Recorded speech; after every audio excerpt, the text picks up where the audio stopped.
Good afternoon. I decided to go ahead and remake the previous video that I just got through doing on the permit process. So anyways, what I would like to do is just kind of reprieve and start over and get you guys updated on kind of what the permit process is and the do's and don'ts of permit processes. So number one, first and foremost, flat out, do not do the permit online if it's in your uh, ability to go in personally and do it. It takes 6 times as long. And by example, what I mean by that is what they'll do basically is if you fill out the permit application online to any county or any locale, they're not going to pay utmost attention to it, other than you sitting right in front of the person and giving them all the information, everything, all your ducks in a row, everything ready for them to go through. If you do it online, what they'll do basically is if you forget one thing, they'll just be like, boom, next. Because they have like 100 to look at each day, and there's several people that go through these. So in other words, your application will come across them online, and they're in their office. They'll take a look at it, and they'll go, da, da, da, da, da, da, da. Oh, you need this, bam. They won't look at it for another 2 weeks. And that's just a pain. And boy, we learned that lesson the hard way not too long ago. We decided from now on we're just going to continue to just go in and forget the online stuff, because there's not a person there to interact with you on things you actually need. As a matter of fact, sometimes they'll do it and they won't even tell you what you need. Incomplete, bam, kick it out. And then you have to go through all the paperwork and find out, and see if they actually put anything in there. Sometimes you'll have to call and they say, oh, well, you need this. Some of them won't even answer their phone, and they will not return their calls. And so one of these instances, we had to call the county supervisor. And so we got a hold of the county supervisor in one of these locales who I will not mention. And the supervisor, county supervisor, got a hold of this district and said, hey, what's going on here? And boom, within 3 days we had our permit. It was after 10 months of this. The homeowner with us, going back and forth with this, and it's like we finally decided no more after this. We're not going to go online and do these. Now, if you can go in, go do it. That's the way to do it. If you can go sit in front of a person, man, I tell you what, that's the absolute way to do it.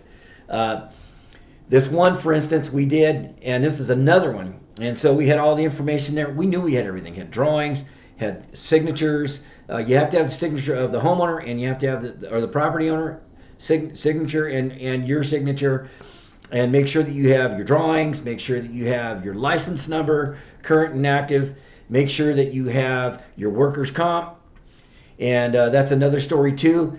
But we went in and we put everything in, and they looked at it. It said, oh, you don't have this. Bam, kicked it out. Didn't look at it for another 2 weeks.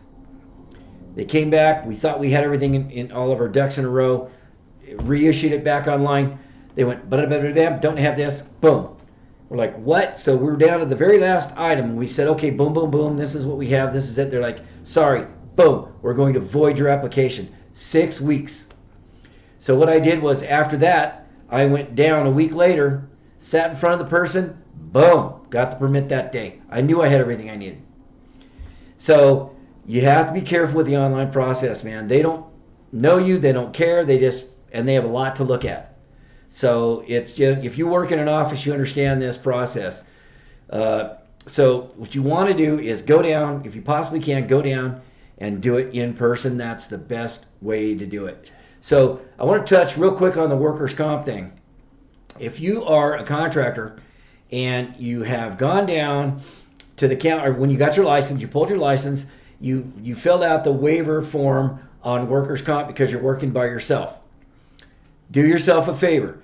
If you have a workers' comp exemption, do not have any workers on your project, because they will come look. They will catch you eventually. And this is big red tape. So I knew a guy that actually had to leave the field because of this. What happened was, they came by, they saw his truck. He was working with a few guys.